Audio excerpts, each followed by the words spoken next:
क्या विचार चल रहा है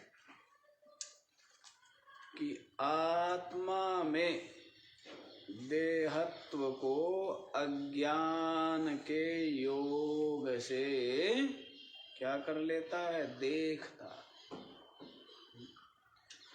ये इतना बड़ी माया कहो है और उसके पास इतना ज्यादा अज्ञान का मैटीरियल है कि एक तरफ से सबको क्या किया हुआ है, ढका हुआ है ना। है जितने भी व्यवहार जगत में हमें जीव समुदाय प्राणी समुदाय दिख रहे हैं, तो अधिकतर क्या है, अज्ञान के से बुद्धि आवृत है। और इसी कारण से देह और जगत को सत्य देख करके और इसमें अहमता ममता कर रहे हैं, है ना। उसी और यहाँ पर क्या बतला रहे हैं आचार्य, बतला रहे हैं कि ये अज्ञान मात्र है, भ्रम मात्र है। एक अद्वितीय आत्मा सच्चिदानंद जो ब्रह्म है वही है वास्तविक। और ये भेद द्वैत दृश्य देह आदि ये सब का सब क्या है, मिथ्या ही प्रतीत हो रहा है और अज्ञानी इसको सत्य मान लेता है और इसमें ही अपने मन बुद्धि इंद्रियों को नियुक्त किए रहता है और इनके ही त्याग और ग्रहण के प्रयत्न में लगा रहता है। तो इस तरह अज्ञान में जन्म पर जन्म क्लेश भुगतता रहता है और जीवन में ज्ञान का आलोक हो तो फिर क्या है, ये कभी भी बैठा हुआ था, बैठे बैठे हुआ ना, जैसे मार्कंडेय जी को कहने लगे, भगवान से प्रार्थना करने लगे कि मैं आपकी माया देखना चाहती हूँ। और मार्कंडेय जी बैठे हुए है ना, और बैठे बैठे ही क्या देखने लगे, देखते हैं कि जल जो है वो जिस नदी किनारे बैठे हुए थे ऐसे जल बढ़ने लगा, बढ़ने लगा, बढ़ने लगा, बढ़ते बढ़ते सब कुछ उसमें डूबा जा रहा। और कहते ये भी अपनी प्राण रक्षा के लिए छटपटाने लगे, कोई आश्रय ढूंढने लगे। तो कोई आश्रय नहीं दिखा, तब इन्होंने देखा क्या कि एक वृक्ष है और उस वृक्ष के एक पत्ते के ऊपर कोई शिशु लेटा हुआ है। और जैसे ही पास में गए तो श्वास के माध्यम से क्या हुआ, अंदर से उस बालक के, उस शिशु के उदर में चले गए, है ना। और इस प्रकार क्लेश पाते रहे। फिर बड़ी प्रार्थना की है भगवान से कि भगवान अपनी माया समेटो। तो देखते क्या है कि वहीं बैठे हुए। तभी तो कहा ना कि वटस्य पत्रस्य पुटे शयानम बालम मुकुंदम मनसा स्मरामि। कैसे शुरू में ये करारविंदेन पदारविंदम मुखारविंदेन विनिवेशयन्तम, है ना। मुखारविंदेन विनिवेश, उसके अंदर चले गए ना मुख में, मुखारविंदे विनिवेशयन्तम वटस्य पत्रस्य पुटे शयानम। उसी बालक रूप में ही स्तुति करने लगे, बालम मुकुंदम मनसा स्मरामि। तो मैं उनका मन से स्मरण करता हूँ, भगवान अपनी माया को समेटो। तो देखते क्या है, तो भगवान की माया देखनी चाहिए, भगवान को देखना चाहिए। हाँ, ये जो दिख रहा है क्या दिख रही है, इसके अतिरिक्त भी और कुछ माया है क्या, हैं दिख क्या रही है। तो यदि प्रार्थना करनी ही हो तो क्या करनी चाहिए कि भगवान अपनी माया को समेटिए। वो है ना कि ये भी तेजो यत्ते रूपम कल्याणतमम तत्ते पश्यामि,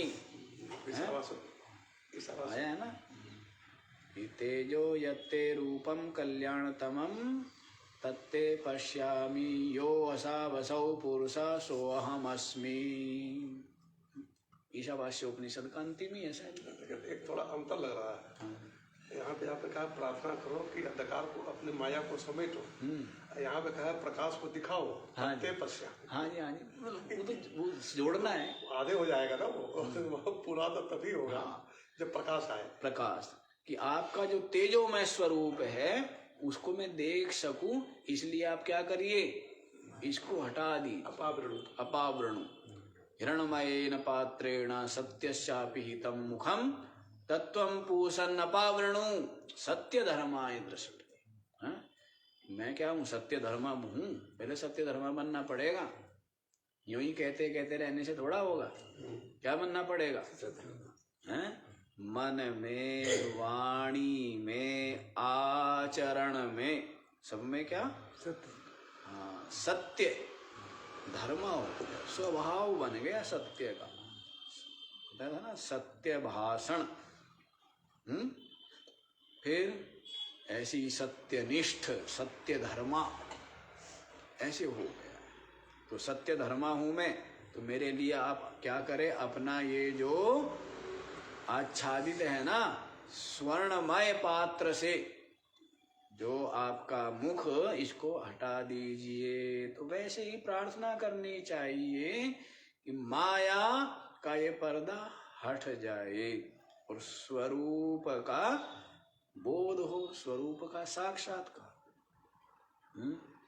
हाँ, तो माया को देखना नहीं है, तो सब माया को देख रहे हैं ना, सबकी बुद्धि को आच्छादित किया हुआ है। इस कारण से अद्वितीय आत्मा को न देख कर इस झूठ मूठ का जो ये संसार है इसको ही देखते हैं।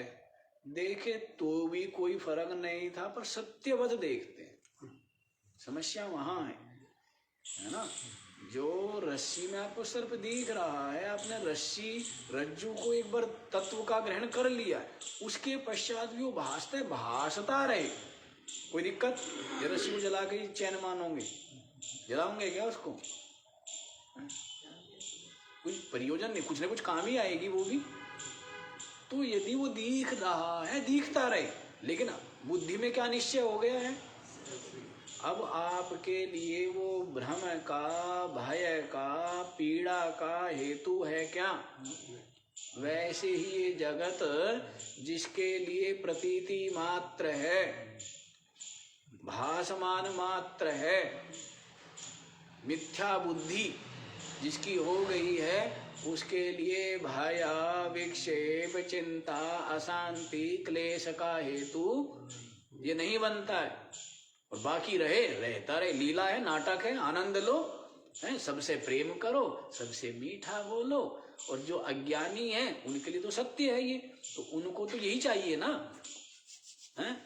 उनको मिथ्या मिथ्या करने से थोड़ा मिथ्या हो जाएगा, उनको भी धीरे धीरे उनका भी शुभ होवे, उनको भी जप में, ध्यान में, संयम में, साधना में उनको भी प्रेरित करो, है ना। तो आनंद में विराजमान हो गया ना, क्योंकि उसके लिए ये भय का, भ्रम का हेतु नहीं बन रहा है। किसके लिए, जिसने अपनी आत्मा को देख लिया।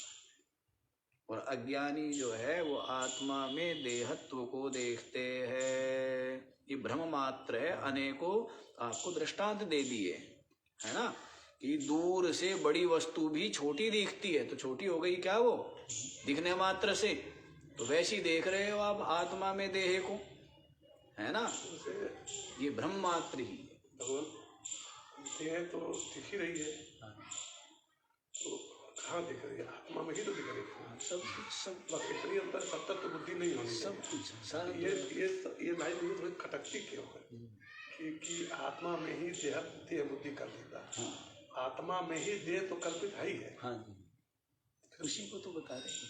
परंपरा अज्ञान के योग से आत्मा में अज्ञानी ही तो, इसको अगर ऐसे कहें कि देह में ही आत्मबुद्धि कर देता है, उसको वो पहले कह आए हैं। अच्छा। और अब ये भिन्न भिन्न तरीका, मैंने बताया था ना आपको, ये तरीका भिन्न भिन्न है। दृष्टांत दिया था आपको, क्या दृष्टांत दिया था? दूध और पानी का है। पहले दूध में पानी मिलाया, अच्छा, ठीक है, और फिर क्या किया? कुछ ज्यादा ही लालच बढ़ता गया तो पानी में ही, मतलब पानी पहले था 5 किलो दूध 1 किलो पानी, अब उल्टा हो गया। तो क्या हो गया? 5 किलो पानी 1 किलो दूध, दोनों मिलावट ही है, कहने का तात्पर्य मिलावटी। तो पहले क्या था? पहले ये कर रहा था देह में आत्मबुद्धि, वो बता दिया था। अच्छा, पहले श्लोक में आ चुके हैं, ये सब आ चुका है इसी में। अच्छा, तो अब युक्त तरीके से समझाते हैं, दोनों तरीके से उलट पलट करके हर प्रकार से। जैसे बताया था ना कि जितनी भी मिठाइयाँ है उनमें क्या है? मीठा है, शक्कर है, हाँ, और जितनी भी मिठाइयाँ है सबकी सब मीठे में है। तो उसी बात को बता रहे कि पहले तो क्या बता, देह में आत्मबुद्धि, ये पहले ही बता दिया। अब आत्मा में देह आदि जो बुद्धि की हुई, देह आदि जो कल्पना की हुई है, समझ आया? आत्मा में क्या कर लिया है? हाँ, क्योंकि सब कुछ तो आत्मा में ही भास रहा है ना। अधिष्ठान कौन है? नाम रूप आधार। क्या गया इसमें मिला? हाँ जी, मति ना लखे विनिर्णिता विमूढ़ेन देहत्वेन तथात्मता। तो क्या बताया है? नाम रूप आधार, नाम रूप का आधार है ना। तो आत्मा अद्वितीय ही है, तो ये सब कल्पना है ना।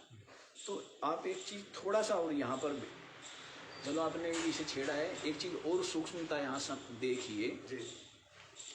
पहले कहीं ना कहीं देह को मान रहे हैं और उसमें हमने आत्मभाव कर लिया। समझ लीजिए, ये बात सूक्ष्म बात है। देह को पहले स्वीकार किया हुआ है और उसमें हमने क्या कर लिया? आत्मभाव। ठीक है, वो थोड़ी सी स्थूल बात है, ठीक है। अब सूक्ष्मता की ओर जाना है ना। अब क्या बताए? देह वे कुछ नहीं है, बिना बात आत्मा में देह बुद्धि कर लिया, देह को कल्पित कर लिया, देह बुद्धि कर लिया, कल्पित हो। हाँ, बुद्धि बाद में। अगर सचमुच का सर्प है, हाँ, उसको रज्जु करे, हाँ, तो वास्तव में भ्रम हुआ, हाँ, है ना। तो सर्प में रज्जु है, तो अब वहां पे तो स्थूल भाव रहेगा, है ना। लेकिन अभी वहां बन जाइए, अभी यहीं पर देखिए, स्पष्ट हो गया। इसी को दृष्टांत में ले जा रहे हैं। और फिर रज्जु में जब सर्प करेंगे तो वह स्थूलता आ जाएगी, वो सूक्ष्मता आ जाएगी, कि वो हमको भ्रम के कारण ऐसा दिख रहा है, लेकिन वास्तव में वो है ही नहीं। मतलब क्या है, जैसे अभी आपने यही बोला है, सर्प पड़ा था है? और उसमें रज्जु बुद्धि आपने की, ये तो मूढ़ता की पराकाष्ठा हो गई। क्यों पराकाष्ठा हो गई? कारण पास जाएंगे तो नहीं, वो तो पास जाना तो अलग बात है। हमको लगता है कि पराकाष्ठा शब्द बिल्कुल ठीक आया, क्योंकि न तो उसको सर्प का ही ज्ञान है, न तो रज्जु का ही ज्ञान है। हाँ, ठीक है ना। हाँ, तो इसलिए वो सर्प में रज्जु की बुद्धि कर लिया। लेकिन इसके विपरीत जो सूक्ष्मता में है कि उसको रज्जु का ज्ञान है, आत्मा का ज्ञान है, लेकिन वह देह आत्मा में ही देह बुद्धि कर ले रहा है। नहीं, अब ठीक है, पर दोनों को अलग अलग रखिए। जैसे दृष्टांत हो गया ये वाला। अब क्या बताया है इसमें? जैसे देह पहले स्वीकारा है और देह में आपने आत्मबुद्धि कर ली है, ये तो है स्थूल बात है। कहीं ना कहीं हम भाई 2 थे, 2 में 1 कर लिया, ये देह को अलग मान रहे पहले से ही। यहाँ पर क्या कह रहे हैं कि आत्मा में देहत्व की कल्पना कर, कल्पित है। कहीं ना कहीं वहां पर देह को पहले सत्य मान रहे, ये थोड़ा सा भेद है। वहां पर देह को सत्य मान रहे हैं तो देह में आत्मबुद्धि कर लिया, वो एक तरह से व्यवहारिक रूप से समझा दिया। वो समझिए कि वो हुआ है एक तरह से सृष्टि दृष्टिवाद, देह में आत्म बुद्धि, ये क्या हो गया? सृष्टि दृष्टिवाद। और ये क्या है? आत्मा में देहत्व की कल्पना, ये क्या है? दृष्टि सृष्टिवाद। तो सूक्ष्म हो गया ना, सूक्ष्मता की ओर बढ़ रहे हैं। ठीक है, तो इस तरह है देहत्वेन अज्ञान के योग से देखता है। अब आप लोग 81वां श्लोक देखेंगे ना? हाँ जी, 81 कहाँ ध्यान है? 80 हो गया। हाँ जी। सूक्ष्मत्वे सर्ववस्तूनां स्थूलत्वं चोपनेत्रतः तद्वदात्मनि देहत्वं पश्यत्यज्ञानयोगतः। सूक्ष्मत्वे सर्ववस्तूनां स्थूलत्वं च उपनेत्रतः तद्वद आत्मनि देहत्वं पश्यति अज्ञानयोगतः। हाँ जी, उपनेत्रता है ना, उपनेत्र लगा लिया, चश्मा आदि। लेकिन यहाँ पर सूक्ष्मदर्शी से अभिप्राय। वो लेंस भी ऐसे होते हैं ना कि लेंस लगा लेते हैं, छोटी चीजें उसमें भी वही है, बड़ी बड़ी दिखने लग जाती है छोटी छोटी चीज, है ना। तो उपनेत्रता, चश्मा लगाने से क्या होता है? सूक्ष्म सर्व वस्तु नाम सूक्ष्मत्वे, सभी वस्तुएं क्या है? छोटी छोटी है। लेकिन क्या होता है? स्थूलत्वं पश्यति उपनेत्रतः, क्या देखता है? बड़ी बड़ी दिखाई देती है। बड़ी हो गई क्या भाई? आपका सिद्धांत क्या? ये सिद्धांत है जो जैसा दिखे वो वैसा ही है। ठीक है, तो इतना बड़ा दिख रहा है मच्छर, तो ये हो गया क्या हाथी के बराबर? हैं? दिखता तो है, दिख तो रहा है, उठा के ले जाएगा आपके शरीर को। दिखने से हो गया क्या? फिर कहना ये बुद्धि में जो बैठा हुआ है ना, बैठा हुआ तो यही है अभी बुद्धि में। क्या बैठा है? दिख रहा है, मैं कौन हूँ? शरीर हूँ। और बुद्धि में बैठे हुए है ना सब, दृढ़ता किए हुए, जन्म हुआ है, इतने साल का हो गया हूँ, है ना, मर जाऊंगा, है, और खाऊंगा पीऊंगा नहीं तो जीऊंगा कैसे? शरीर असमर्थ हो जाएगा। तो इस प्रकार से देह में ही क्या है? आत्मबुद्धि है। तो इसको विचार, निरंतर चिंतन, निरंतर विचार के द्वारा ये निकाल फेंकिए। कहाँ गए? अपने में आ गया। क्या आ गया? देह में आप आ गए हो। शुरू में तो ये बता दिया जाता है, हैं? अब क्या बता रहे हैं? देह में आप नहीं आए हो, आप में देह आ गया है। समझ आ रही है बात? पहले क्या बताया था? शुरू में बताएंगे कि भाई देह में आप आ गए। क्या हुआ? क्योंकि आप क्या मानते हो? आप ये मानते हो कि मैं तो देह के अंदर कुछ हूं। क्योंकि आपको पता ही नहीं आत्मा का, कि आत्मा निराकार है, आत्मा सूक्ष्म है, आत्मा व्यापक है। सब कुछ किसमें है? सब कुछ आत्मा में है ना। लेकिन शुरू में तो क्या बुद्धि बताते हैं कि सब में, जबकि गलत बात है। वो एक जगह गीता जी में स्पष्ट भी, एक जगह तो कह दिया है कि वे मुझ में है और मैं उनमें हूं।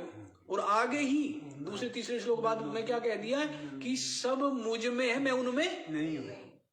वो श्लोक याद नहीं आ रहे मेरे को अभी। न चाहम तेषु अवस्थितः, ऐसे करके बोला है। हाँ जी भगवान क्या बोला है? कि मैं, क्या बोला? पहले तो बोला कि वे मुझ में है और मैं उनमें हूं, ये समस्त प्रकृति में। फिर क्या बोल दिया है कि वे सब मुझ में है, मैं उनमें नहीं। ये अलग अलग। अब आदमी को लगेगा अभी तो बोला है एक श्लोक पहले तो क्या कि वे मुझ में है और मैं नच मत स्थानी, हाँ न च मत स्थानी भूतानी, हाँ हाँ न चाहम तेषु अवस्थिता, हाँ तेसु अवस्थिता, ना चाहम तेसु अवस्थिता, हाँ वे सब मुझ में है मैं ऐसे असंगता को वहां पे बताया नहीं। वहां पर ये बता दिया। तो यहाँ नहीं, एक तरह वो तो बताया ही है, यहाँ और थोड़ा सूक्ष्म विचार हो गया स्वतः ही कि पहले क्या देहे में आप अपने को मानते, अब थोड़ा और सत्संग सुना और विचार किया और बुद्धि सूक्ष्म हुई, पता लग गया सब कुछ किसमें है, पहले क्या माने थे सब में आत्मा है, अब क्या पता लगा है ना। पहले तो क्या लगता था गुलाब जामुन इमरती बालूशाही सब में क्या है मिठाई है, ये स्थूल ज्ञान है, मोटी बुद्धि है। सही बात क्या है कि सब की सब किस में है, मीठे में। सही बात क्या है भाई, ये कहना कि घड़े में हांडी में और सुराई में क्या है मिट्टी है, ठीक है, ये मोटा ज्ञान है। सही बात क्या है कि ये घड़ा सुराई हांडी सब किस में है, मिट्टी में। मतलब क्या मिट्टी ही एक है, केवल है, तत्व है, यथार्थ है। परमार्थ ज्ञान यही है कि केवल मिट्टी है, केवल मिट्टी है, मिट्टी में है ये भी नहीं। हाँ जी, वो तो फिर बाद में वो तो है ही, उधर ही ले जा रहे हैं। वो जो जब अद्वय में आएंगे तो वो बस वही है। हाँ वो बता ही रहे साथ ही साथ कल्पना है, वो तो होगी ना कल्पना ही। पहले आप कहीं ना कहीं जैसे घड़े को मान रहे, 81 श्लोक को अगर हम लोग यथार्थ माने तो हमको चश्मा उतार देना पड़ेगा। नहीं ये तो व्यवहार है। अच्छा आप देखो, पहले हम कह रहे घड़ा सुराई हांडी, तो कहीं ना कहीं हम उनको महत्व दे रहे हैं, उनकी सत्ता मान रहे ना, और क्या करें कि उनमें मिट्टी है, ठीक है। तो ये बालक को समझाना है, ये किसको समझाएंगे, भाई बेटा घड़ा है ना, सुराई है ना, हांडी है ना, इसमें क्या है मिट्टी है, ठीक है, वो समझ जाएगा। आप जैसे समझते हो क्या कि ये घड़ा सुराई हांडी ये किसमें है, मिट्टी में है, मतलब इनका महत्व नहीं, ये प्रमुखता नहीं रही, प्रमुख क्या हो गई है, मिट्टी है। और फिर बाद में बताएंगे कि मिट्टी में ये कल्पना है कुम्हार की, ठीक है ना। बस क्या है, वाचारंभणम विकारो नामधेयम मृत्तिका इत्येव सत्य। ये नाम रूप जो है ये तो वाणी का विलास मात्र है, मृत्तिका इत्येव सत्यम। ऐसे ही कहे घड़ा, ऐसे ही कहते हांडी, ऐसे ही कह रहे हैं, यूं ही अपने हिसाब से रख लिए नाम। पूर्व मना करता है, घड़े का यदि सुराई नाम रख देते वो आके मना कर दी, और सुराई का यदि हांडी नाम रख देते तो वो आके आपको बोलती है बात, नहीं बोलती है ना। तो वो तो ऐसे ही है, वास्तविक क्या है, मृत्तिका इत्येव सत्य, मिट्टी ही सत्य। समझ आया। तो ऐसी बता दिया है कि पहले देह में आत्मबुद्धि कर रहा था, अब क्या कर रहा है, आत्मा में देह आदि को देखता है। और देखने का मतलब वही समझ लेना, इनमें सत्य बुद्धि करना और इसमें आत्मबुद्धि करना। देखने का मतलब यही है ना, स्पष्ट हो गया है कि जैसे वैसे ही आत्मा में देहत्व को देखता है अज्ञान के योग से।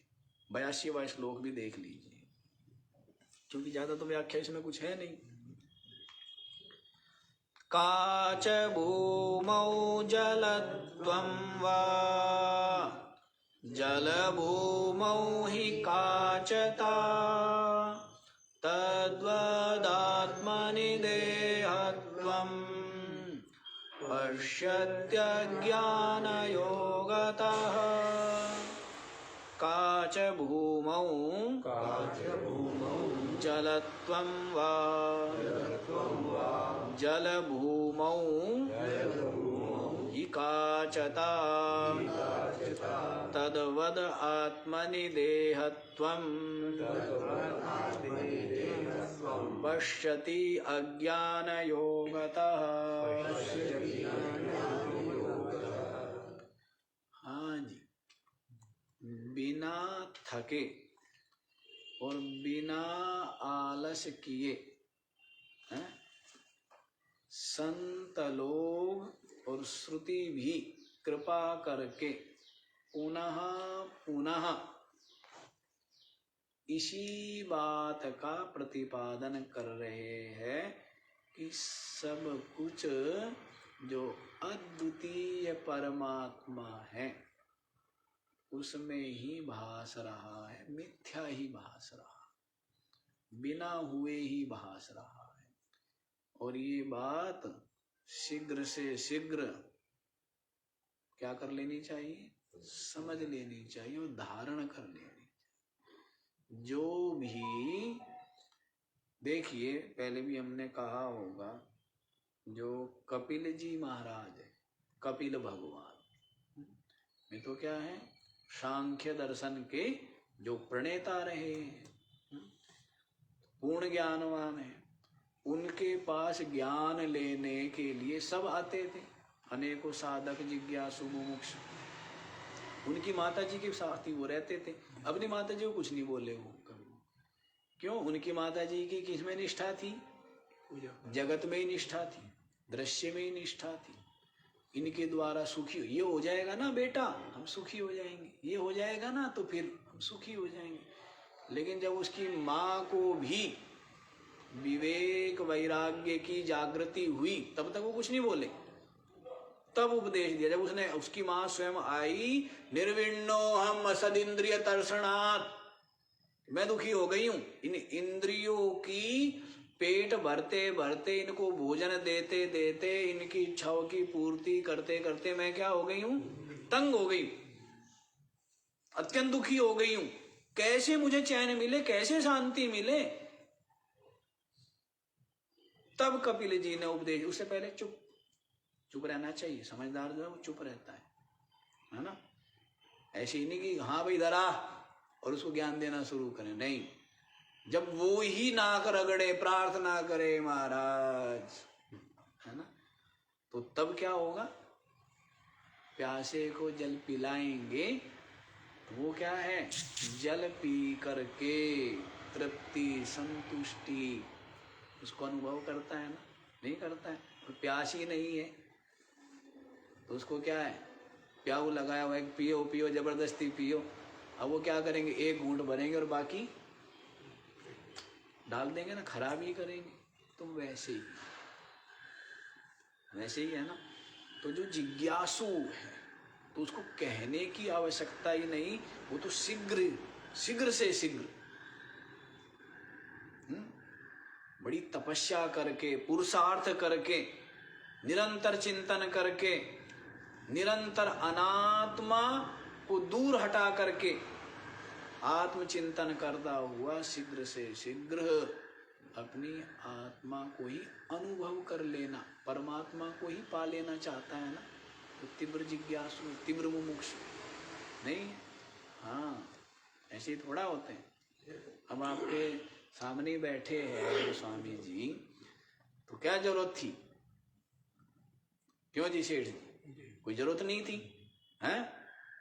खूब सत्संग मिल रहा था, सब कुछ मिल रही थी, लेकिन यही होती है लगन कि भाई समय बीता जा रहा है, जीवन का भरोसा है नहीं, और ये जो जगत है, ये जगत कहीं न कहीं किसी न किसी रूप में इसके संस्कार, इसके प्रति मम भाव, अहम भाव बना हुआ है। तो सबको निकाल के फेंकना है शीघ्र से शीघ्र, और शीघ्र से शीघ्र परमात्मा में ठहर जाना, अनुभव करना, यही भावना।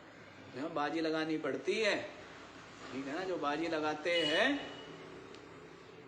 संसार को महत्व नहीं, मतलब क्या है, संन्यास लेने का मतलब यही है ना कि संसार को, शरीर को महत्व ना दे। अब महत्वपूर्ण क्या है हमारे लिए? सत्संग, महत्वपूर्ण साधना, महत्वपूर्ण चिंतन। इसीलिए क्या करते हैं, इसीलिए तो संन्यास लेते हैं। तो लगन होनी चाहिए, और जितनी लगन होगी उतना शीघ्र ये सत्य आपके सम्मुख प्रकट हो जाए शीघ्र से शीघ्र। अब श्रवण में तो कोई कमी नहीं है, हैं? सुंदर सौभाग्य है, प्रारब्ध से सत्संग तो सुलभ हो रहा है ना। और इतना दिव्य ज्ञान, निष्ठा हो जाए। किसके भरोसे बैठे? कल का पता है क्या है? हाँ, और देरी में मैंने क्या बताया था? प्रतिबंध यहाँ पर कुछ नहीं है, केवल दृश्य जगत का जो राग है ना वही प्रतिबंध है। बाकी कुछ भी बाकी जितने भी आपके चित्त में है वो राग के कारण ही है ना। जो कुछ भी है, चाहे वो अहंकार हो, चाहे वो लोभ हो, चाहे वो मोह हो, चाहे वो काम हो, चाहे वो क्रोध हो, उन सब का हेतु कहीं ना कहीं क्या है? दृश्य का राग। और कोई हेतु ही नहीं। परमात्म प्राप्ति में कोई प्रतिबंधक नहीं है, केवल एक ही प्रतिबंधक है, वो है राग, दृश्य का राग। उसमें सब आ गया, आपके विषय, वस्तु, प्राणी, पदार्थ सब आ गया, और कोई प्रतिबंध नहीं है ना। नहीं महाराज जी, हमारा जो घर है ना वो गंगोत्री में होता ना आश्रम, तो अब तक तो हमें क्या हो गया होती? ब्रह्म ज्ञान हो गया होता। ऐसा कुछ भी नहीं है। यदि हमारा जो आश्रम या मठ गंगा जी के बीच बिल्कुल किनारे पर और जंगल में होता हरा भरा, तो हमें क्या है? अब तक तो हमें ज्ञान हो गया। ऐसा कुछ भी नहीं है। वो हो सकता है आप पता नहीं कितने बड़े संसारी मिले, और मिलते ही हैं। समझ आया? ये तो किस पर निर्भर करता है? आपके विवेक, आपके वैराग्य और आपकी तीव्र मुमुक्षा पर निर्भर करता है। राग आदि तो गलित हो चुके हैं। जब तीव्र मुमुक्षा है, तीव्र वैराग्य है, तो राग रह गया क्या? कुछ नहीं। तो कोई प्रतिबंध नहीं है। लेकिन समस्या क्या होती है? वो योग वशिष्ठ में एक दृष्टांत आया है कि कोई व्यक्ति था और उसको मणि चाहिए थी, हैं? तो वो खोजने लगा घास में, और क्या हुआ? जैसी खोजना आरंभ किया उसको मणि मिल गई। क्या मिल गई? उसने सोचा ये मणि थोड़ा हो सकती, इतनी जल्दी मिल गई, मणि थोड़ा होगी, जल्दी मिल गई ना, ये मणि फेंक दी उसने। फिर खोजना आरंभ किया, खोजते खोजते खोजते खोजते जब कई दिन कई महीने बीत गए, उसको क्या मिल गया? कांच। कांच मिल गया उसको। और उसको क्या समझा उसने? मणि मिल गई। क्यों? क्योंकि परिश्रम से, इतनी मेहनत से मिली है ना। तो वैसे ही आपकी बुद्धि में भी ये संस्कार बैठा दिए गए हैं कि परमात्मा मिलेगा और उसके लिए ये करना होगा और ये परिवर्तन हो जाएगा। फिर जो है काटेंगे तो खून नहीं निकलेगा शरीर में से, ना दर्द होगा, हैं? पता नहीं ये चीज बैठा दी है कि परमात्मा को पाएंगे तब प्राप्त कर पाएंगे। उसके लिए ये करना पड़ेगा, ये करना पड़ेगा। कुछ नहीं करना पड़ेगा, केवल क्या करना पड़ेगा? बाह्य राग छोड़ना पड़ेगा, जिससे बहिर्मुखता अपने आप छूट जाएगी और अंतर्मुख होगा तो क्या मिलेगा? ये विवेक विचार करेगा तो मिला मिलाया है सब कुछ, प्रकाश उसका, सब सत्ता उसकी, उसके अतिरिक्त तो ना किसी का प्रकाश है। सबके सब जड़ है। बुद्धि में प्रकाश कौन दे रहा है? किसका प्रकाश पड़ रहा है? बुद्धि पर। और बुद्धि से वो प्रकाश इंद्रियों पर, इंद्रियों से वो प्रकाश विषयों पर, ऐसी पड़ रहा है ना। प्रकाश किसका है? विषयों पर भी प्रकाश उसी का है, उसी का ही है। जैसे पृथ्वी पर प्रकाश पड़ता है चंद्रमा का रात्रि में, लेकिन चंद्रमा के पास किसका प्रकाश है? वो सूर्य का प्रकाश ही चंद्रमा से टकरा करके फिर किस पर पड़ रहा है? चंद्रमा के पास तो नहीं है ना, सूर्य का ही। तो बुद्धि के पास नहीं है वो प्रकाश या चेतनता। किसके पास है? चेतन की ही। जगद भासयतेऽखिलम् यच्चंद्रमसि यच्चाग्नौ तत्तेजो विद्धि मामकम्। मामकम तेजा विद्धि, मेरा ही तेज।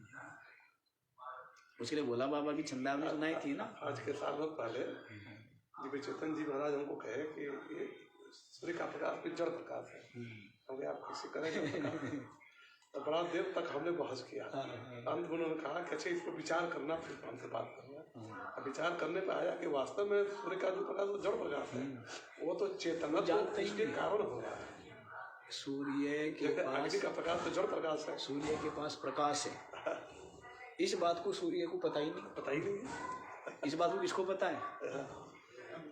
सूर्य के पास अंधेरा है या प्रकाश है, उसको नहीं पता है। वो किसको पता है? और उसका महत्व किसने बढ़ाया हुआ है? मैंने। और गर्मी में उसका महत्व जीरो कौन कर देता है?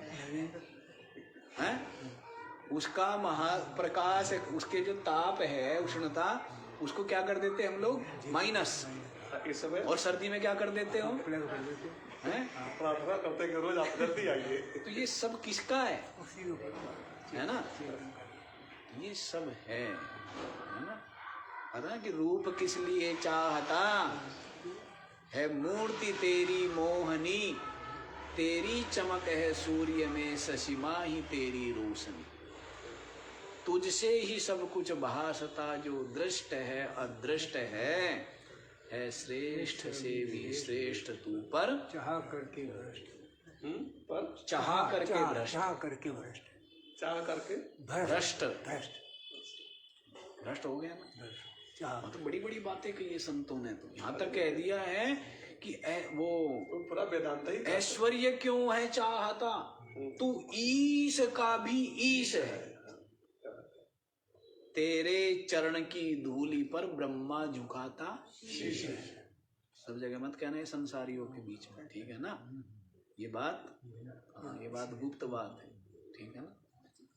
तेरे चरण की धूलि पर, अब समझना पड़ेगा चरण है क्या आपके? ये सब यदि ये फिर भी ये मान रहे हो कि चरण है, इसका मतलब देह को मैं मान रहे हो, और ये जो कहना और विचारना ये महामूढ़ता है। हाँ जी बाबा जी, समझ आ रही है बात? समझना है। लेकिन होता क्या है? इसी बात को सुन लिया रावण ने, इसी बात को सुन लिया हिरण्याक्ष, हिरण्यकशिपु ने, विरोचन आदि ने। तो वो क्या समझते हैं कि मैं आत्मा हूँ, ब्रह्म हूँ। कौन? शरीर। खिलाओ पिलाओ। रावण की समझ अलग थी। वो मतलब वही अहंकार था उसको, लेकिन समझ तो उसकी ठीक थी। हाँ, नहीं उसमें ज्यादा नहीं, बस वो तो एक प्रसंग। हाँ, उसका मतलब केवल यही है, देहात्म बुद्धि। क्या मतलब है? और इसीलिए अहंकार, देहात्म बुद्धि अहंकार, वही केवल बतलाना है ना? तो वो क्या मानते? शरीर को ही मान रहे हैं, शरीर को ही आत्मा मान लिया ना। ये तो महामूढ़ता है। तो सबको नहीं बताना ये बात कि तेरे चरण की धूलि पर, जब जहां कह रहे हैं कि ब्रह्मा झुकाता शीश है, ठीक है, वहां पर चरण है क्या? वहां पर शरीर है क्या? है? वहां पर आप क्या है? विशुद्ध चेतन अद्वितीय ब्रह्म है ना। हाँ, उस ब्रह्म की तो निरंतर ब्रह्मा जी भी क्या करते हैं? ध्यान करते हैं, नहीं करते? ब्रह्मा विष्णु शिव आदि किसका ध्यान कर रहे हैं? आप किसका ध्यान कर रहे हो? अपने स्वरूप का ना। किसका ध्यान करते हो? हैं? और राम जी भी किसका ध्यान कर रहे हैं? अपने स्वरूप का, ब्रह्म का कर रहे हैं ना। शंकर जी, विष्णु जी, ब्रह्मा जी सब किसका ध्यान कर रहे हैं? है ना? तो वही आत्मा है, वही ब्रह्म है, तो आपका ही ध्यान कर रहे हैं ना। लेकिन आपका मतलब ही शरीर नहीं है। आपका मतलब बोलते ही क्या सोचते हो आप? आंख नाक कान मुंह वाला ये जो शरीर है, शरीर से मतलब नहीं है। लोग कुछ का कुछ अर्थ का अनर्थ कर लेते हैं, समझते नहीं। अच्छा जी, यहीं पर आइए ना, क्या बता रहे हैं? काच भूमौ जलत्वं वा जल भूमौ ही काचता। क्या कर लेता है? काच भूमौ, कांच लगाया हुआ है, शीशा लगाया हुआ है, और क्या लगता है? थोड़ी सी असावधानी से क्या भासता है कि पानी भरा हुआ है। आजकल तो बड़ी बड़ी चीजें हैं, आजकल तो विज्ञान की, ये भौतिक विज्ञान की बड़ी बड़ी विचित्र। तो सचमुच कहीं भ्रम में पड़े एक बार। हाँ जी, कई बार हो जाता है। मैं अमृतसर गया, कहीं शीशा फुड़वा लेते हैं। बाथरूम में वो पूरा शीशे का टब बनाया था उसे, और नहाने का टूटी उठी कुछ है ही। तो मैं समझा पूरा पानी भरा है। मैं उसने बोला तो कुछ अब पानी कहाँ था वो मुझे पता ही नहीं चल रहा था। पता ही नहीं चला। तो लंगोट पानी में बाहर निकला, हमने कहा पानी कैसे आएगा ये बताओ, तो आग बेचारा पानी भरा हो। ऐसे ही होता है। आजकल तो बड़ी बड़ी विचित्र चीजें हैं, लोग सर फुड़वा लेते हैं, दिखता ही नहीं है। तो कांच लगा हुआ है। आज तो लक्ष्मण झूला भी आपका कांच का बनने जा रहा है ना। हाँ, देख लेना कभी उसको समझ के गंगा जी में ही वही जल है, वही जल है, वही कांच है, वही डुबकी लगा के चले और वही दृष्टांत है। तो काच भूमौ जलत्वम कहाँ गया? अच्छा, ये दृष्टांत द्वापर से चला आ रहा है। दुर्योधन और हाँ जी, पांचाली का जो प्रसंग आता है वहां से चला आ रहा है। बिल्कुल वहीं से चला आ रहा है ना। वही चला आ रहा वो सबको वैसी बुद्धि में आ गया था, पर मैंने इसलिए बोला ही नहीं वो। तो कांच की जगह पर क्या दिखने लगता है, क्या भासता है? जल। और जहाँ जल भरा हो, बिल्कुल शांत और निर्मल हो, तो क्या लगता है? हैं? अब कली देखो ना, कली हमारे साथ भ्रम हो गया नहीं हो गया? गीले में ही पैर लेकर के चले गए हम लोग। तो इधर भी सूखा लग रहा था, और दिखने में तो वो भी क्या लग रही थी, दरी। जैसे ऐसे ही लग रहा था, बिल्कुल सूखा लग रहा था। अब इसके ऊपर पानी पड़ा हो, पूरी गीली हो, पता थोड़ा लगे। और चले गए, और सब की सब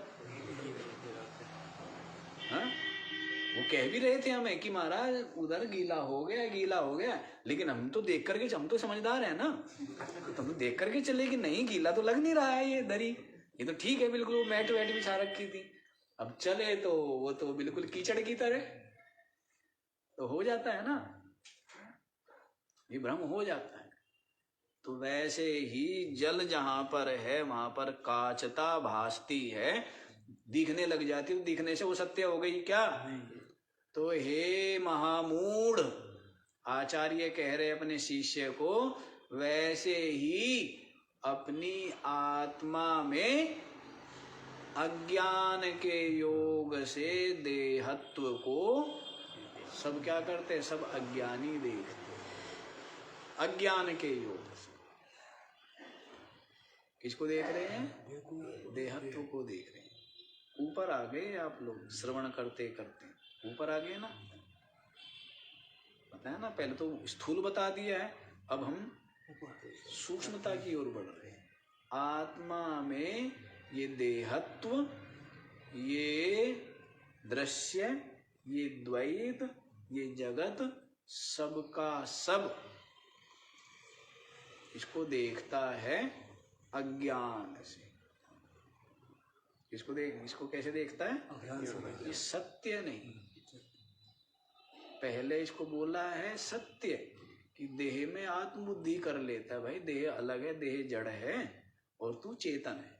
अब यहाँ पर वो बात नहीं बता रहे, हम तो यहाँ कह रहे आत्मा में देहत्व को देख रहा है, जबकि है नहीं। जब जैसे शीशे में क्या दिखता है? अपने आप दिखता है, अपने आप को देखता है ना शीशे में, लेकिन आप हो क्या उसके अंदर?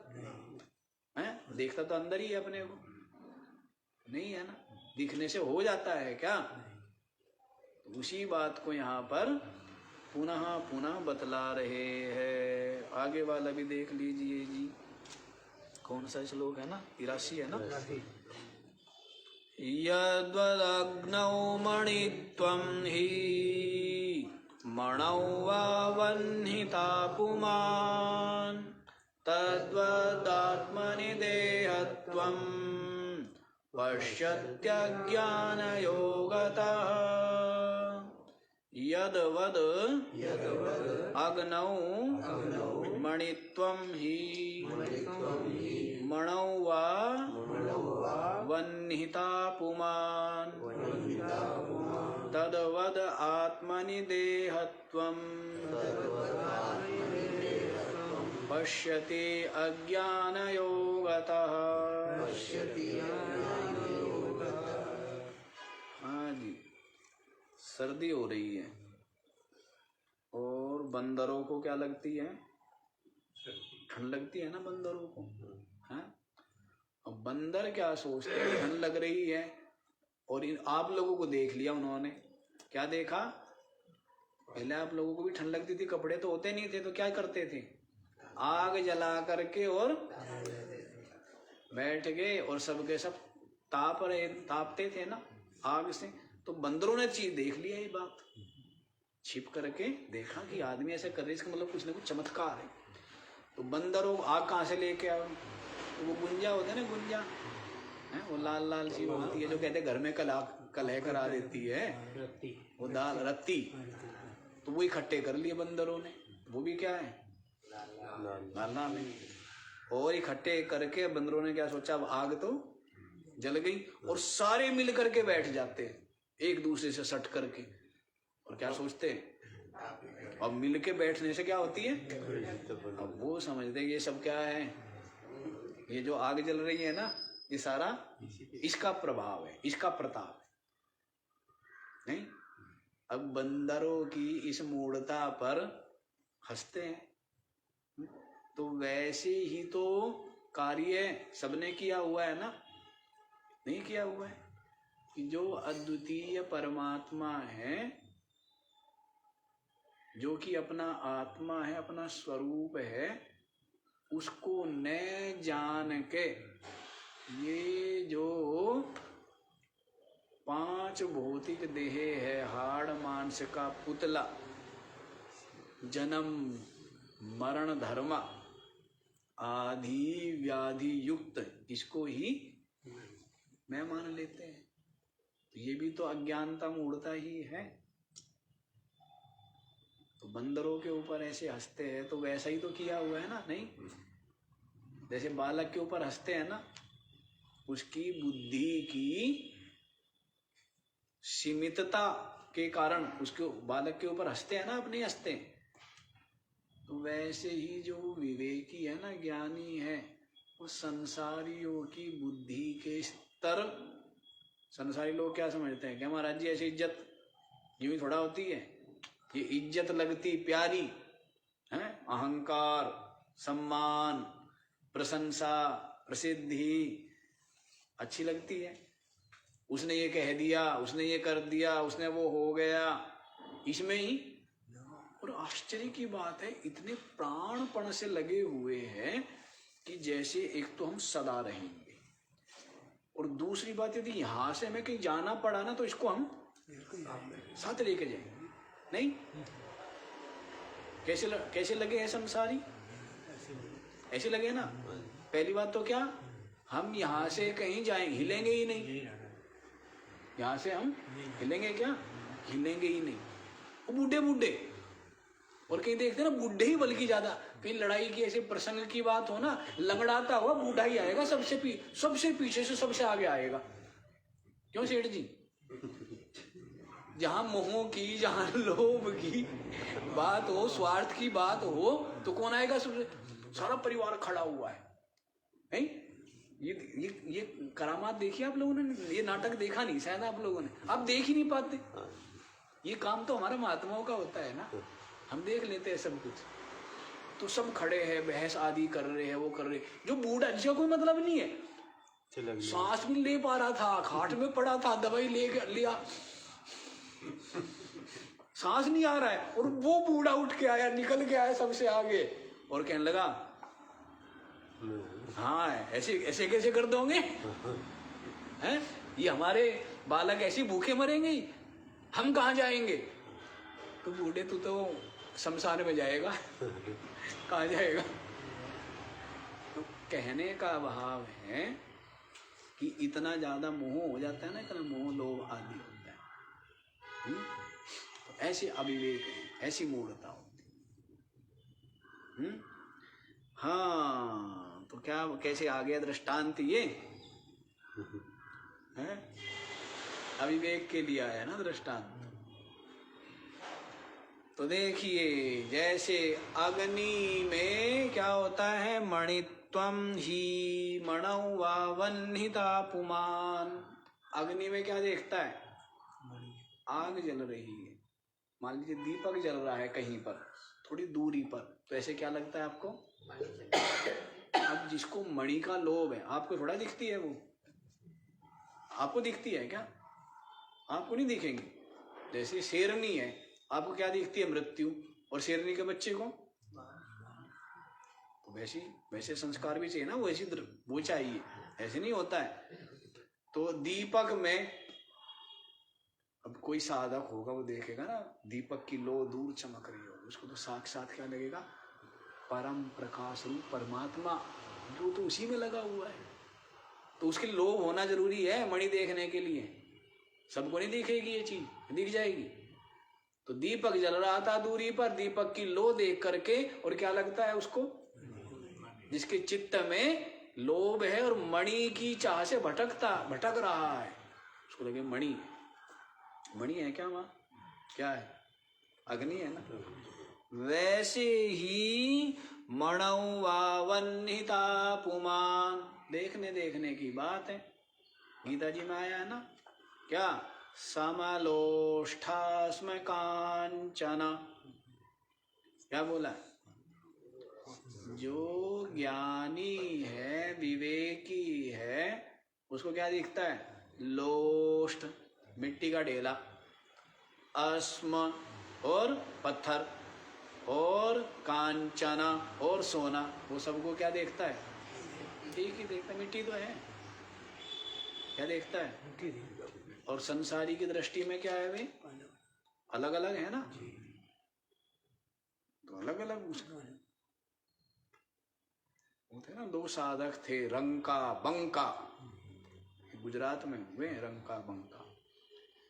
तो दोनों, कोई कहते पति पत्नी थे, तो जा रहे थे, बड़ा संतोषी जीवन था, त्याग पूर्ण तप पूर्ण जीवन था।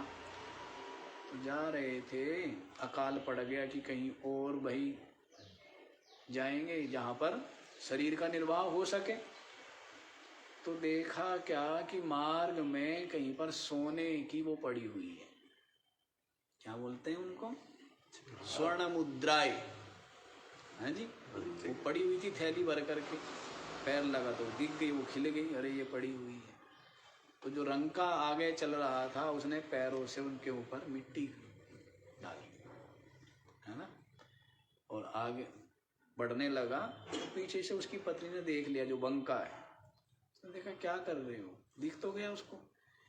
तो उसने बता दिया सत्य कि मैं ऐसे ऐसे सोने की ये पड़ी हुई है, इनके ऊपर मिट्टी डाल रहा हूँ, कहीं इनको देख करके तेरे चित्त में लोभ ना उत्पन्न हो जाए। तो उसकी पत्नी कहने लगी, आप क्या कर रहे हो, मिट्टी के ऊपर मिट्टी डाल, क्या बोला, मिट्टी के ऊपर क्यों मिट्टी डाल। ऐसे ऐसे उच्च आदर्श, ऐसे ऐसे श्रेष्ठ जीवन, ऐसी ऐसी निष्ठा, ऐसे ऐसे निश्चय, पास में देला नहीं है, भूखे प्यासे हैं, 2 रोटी के लिए अपने गांव को छोड़ के जा रहे हैं, लेकिन फिर भी स्वर्ण मुद्राएं उनको लुब्ध नहीं कर सके। क्यों? क्योंकि जानते हैं हमारी नहीं है, जिसकी है बेचारा कोई है, वो खोजेगा, नहीं मिलेगी वो दुख पाएगा, दुखी होगा ना, है, पता नहीं किसकी जीवन भर की कमाई हो सकता है कि वो दे करके ही उसके प्राण या उसके परिवार के प्राण बचते हो, कितनी बड़ी विपत्ति में हो, कहां से लाया हो, अपने को बेच करके भी ला सकता है। नहीं, साधक तो वही है ना जो दूसरे का है, वो कहा ना, गाते हैं ना आप लोग कि वैष्णव जन तो तैने कहिए पीर पराई, दूसरे की पीड़ा को देखता है, और ये भी जानते हैं कि 99 के चक्कर में मैं ना फंस जाऊं, इसके उसमें 99 के फेर में फंस ना जाऊं, इस कारण से। तो बात दृष्टि की है, किसकी दृष्टि, दृष्टि की बात है ना, उसको ही वैसा दिखेगा।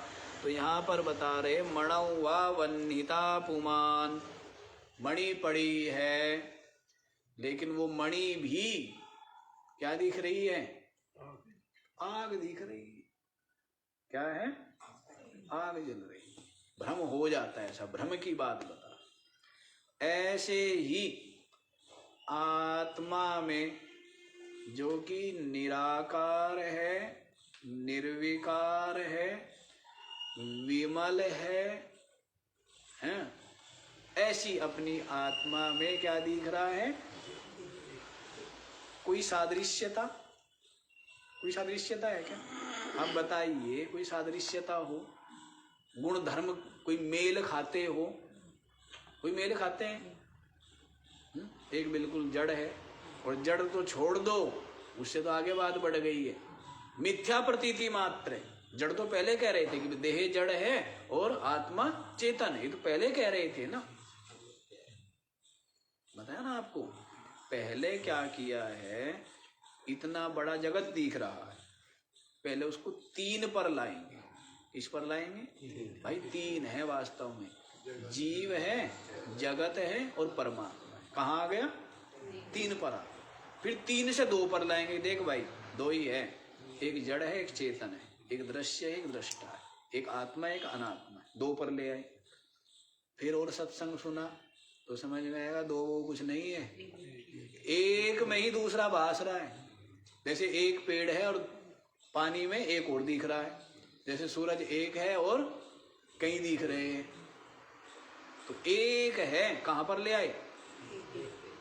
जिसने इस जगत को हल करते करते एक पर ले आया ना, उत्तर एक आ गया ना, वो पार। इतनी नदियां हैं और एक समुद्र है, सबके सब कहाँ एक ही भूत हो जाते हैं समुद्र में ना। समुद्र ही तो है नदी। नदी है क्या? समुद्र ही है ना, जल ही तो है। तो वैसे इसलिए अपने घर की ओर दौड़ती है। समुद्र के जल का ही वाष्पीकरण आदि होता है, वही बर्फ या वर्षा के रूप में पहाड़ों पर गिरता है, और वही जो है वह चलता है। तो कहाँ से नदी उत्पन्न कहाँ से हुई? समुद्र से। किसके लिए दौड़ रही है? समुद्र के लिए। किसमें मिलके एक हो जाती है? तो वैसे ही आपकी बुद्धि कहो, जीव भाव कहो, कहाँ से निकला? अपने से। हैं? कहाँ पर स्थित है? अपने में। कहाँ विलय हो जाएगा? अपने। अद्वैत ही। तरंग का दृष्टांत बारंबार देते हैं। तरंग जो है कहाँ पर उत्पन्न हुई? जल में, और जल में ही विराजमान है, और जल रूप ही है, और जल में ही क्या हो जाती है? वैसे ही है, एक अद्वितीय है, विभास रहा है उसमें।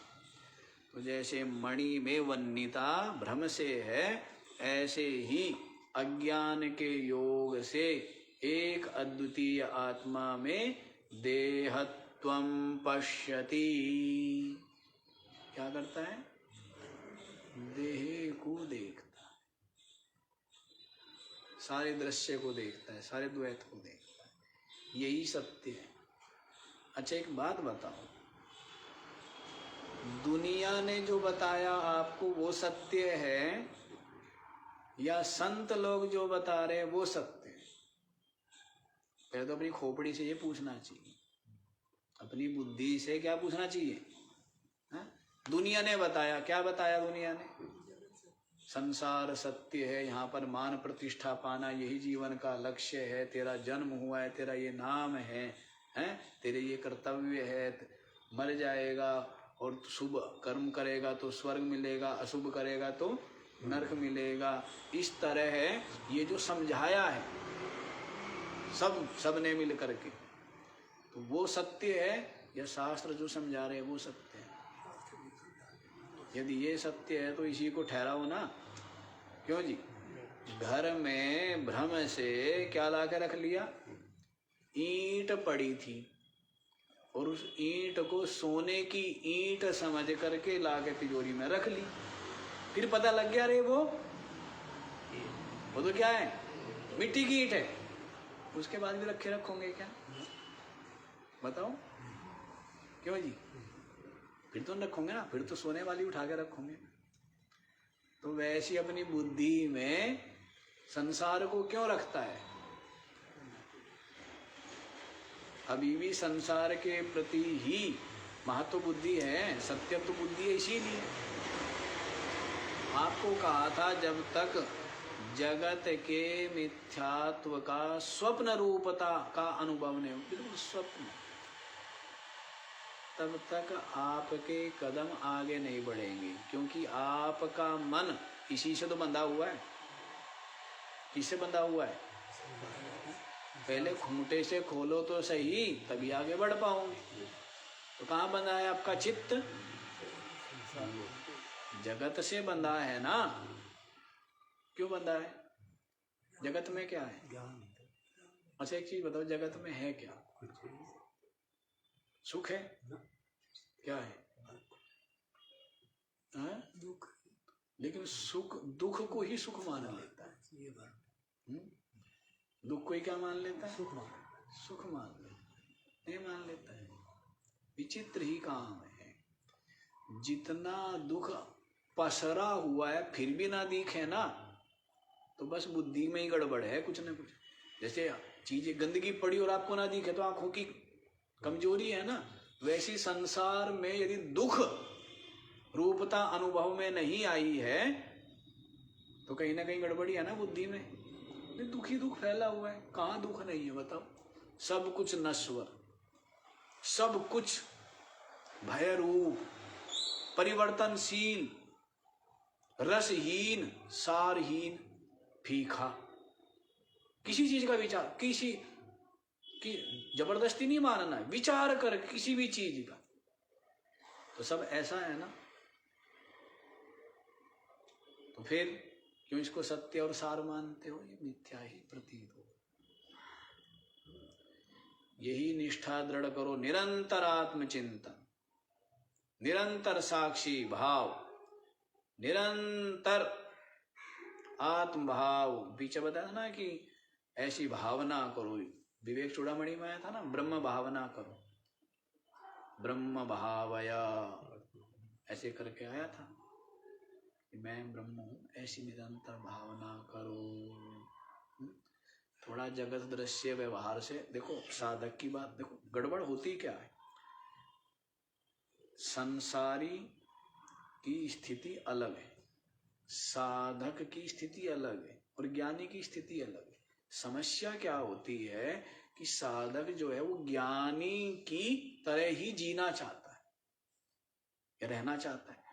अब ज्ञानी वो तो सब कर आया है ना, तो उसको तो अनुभव निश्चय हो गया, तो उसको फर्क नहीं पड़ता। इसलिए साधक के लिए तो व्यवहार से दूरी अत्यंत आवश्यक है। जब तक दूरी नहीं बनेगी, क्योंकि राग पहले से बना हुआ है, तो दूरी नहीं बनेगी, वो अंतर्मुखता आएगी नहीं, वो निरंतर आत्मचिंतन होगा ही नहीं। और जब तक निरंतर आत्मचिंतन नहीं होगा तो ये अनात्मा जो बुद्धि में बैठा हुआ है ना, ये निकलेगा नहीं। तो आत्मा का अनुभव कैसे होगा? इसलिए साधक के लिए तो जो बताया, आप उस दिन बता ही रहे थे, गीता जी में बता रहे थे ना, क्या हो? विविक्त सेवी लघ्वासी यत्वा काय मानसा ध्यान योग परो नित्यम वैराग्यम समुपास। विविक्त सेवी होना चाहिए, लघुभाषी होना चाहिए, एकांत का सेवन। क्या करें? हाँ, एकांत सेवन अधिक करे। जो सुना है उसका ही मनन। अभी जो आप बता रहे थे हम, तो जो गीता में आया ना, वो आरुरुक्षो मुनेर्योगम कर्म कारणम उच्यते योगारूढ़स्य तस्यैव शम कारणम उच्यते। तो वहाँ पर नहीं, वहाँ पर थोड़ा भेद है, वहाँ पर भेद वो अलग ही प्रसंग हो जाएगा। साधक और ज्ञानी वहाँ तो क्या बताया, जो आरुरुक्षु है, आरुरुक्षु का अभिप्राय वहाँ पर अभी चित्त की एकाग्रता पर एक तरह से आरूढ़ होने वाले के लिए, उसके लिए बोला है आरुरुक्षु मुने योगम कर्म कारणम उच्यते। कर्म निष्काम भाव से कर्म करेगा, उससे ही उसको चित्त की पावनता रूप आरूढ़ होगा। और जो योगारूढ़ हो गया, वहां पर योग से अभिप्राय चित्त की एकाग्रता ही है। योगारूढ़ को साधक माना है ना। हाँ, भाष्यकार में, भाष्य में योगारूढ़ को भी साधक ही माना है। वही मैं कह रहा हूँ, वो साधक। और फिर जब ये सिद्ध हो गया तो योगायुक्त आगे आगे करते हैं। हाँ, वो तो आत्मनिष्ठ योग युक्त विशुद्ध आत्मा, विशुद्ध आत्मा, ऐसा उसको करते हैं। बिल्कुल बिल्कुल। हाँ जी, टोटलिज्म, हाँ योगा रूट टोटलिज्म। हाँ, अब अंग्रेजी थोड़ी हमारी ऐसी ही है। नहीं बल्कि ठीक है जी, तो क्या करना है? निरंतर चिंतन, योग युक्त होना है। और बाहर का चिंतन क्या हो? दूरी बनाइए, दूरी। ठीक है ना? किसी महात्मा को मत देख रहे कि महाराज जी महात्मा तो लगा हुआ है दिन भर काम में। महात्मा की बात अलग है, उसने उतनी साधना कर ली है, उसका निश्चय दृढ़ हो गया, उसने अनुभव कर लिया है। अब वो तो हर समय चाहे उस इतना लोभ दिखाता रहे कि उसके जितना लोभी कोई ना हो, है ना? जैसे अब श्री कृष्ण है, वो युद्ध लड़ रहे हैं, सब कर रहे हैं क्योंकि निष्ठा है। और साधक की अवस्था अलग है, साधक भी उनके जैसा करने लगे तो होगा क्या? निरंतर चिंतन करो, निरंतर। कितने घंटे करते हो चिंतन? हैं भाई, जितनी देर आप करा देते हो तो क्या महाराज जी आप तो बहुत अच्छा काम करते हो, क्लास वर्क भी और साथ साथ कराते हो। आप तो होमवर्क तक नहीं, इतना बढ़िया मास्टर